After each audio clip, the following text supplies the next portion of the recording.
And there is none prouder of National Sportsman of the Year, Oblique Seville, than his mother, Juliet, especially as she had a front row seat to the rocky road to becoming a world champion.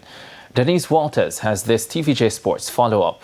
Juliet Seville has seen the career highs and lows of her son Oblique Seville as a senior athlete. And also hear the comments, some vitriolic when he missed the podium at 3 successive major championships after making it to the finals. I told him that don't give up, continue to pray, continue to trust God, and He will see you through, because with God in the vessel, you will smile at the storm.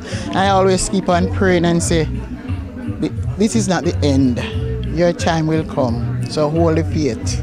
And that he did, winning the men's 100 meters at the 2025 Tokyo World Championships, leading to him being crowned the Sportsman of the Year for 2025.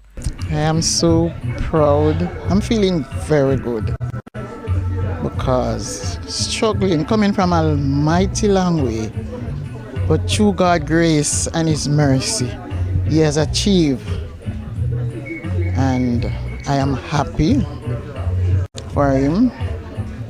And I say, thank you, Jesus, for his victory, because I know it's only Jesus could do it for him.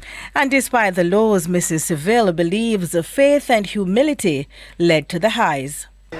But we still all and still continue to trust God and know that with God in the vessel, He will always smile at the storm. And I always keep on praying and ask God to help him to come through.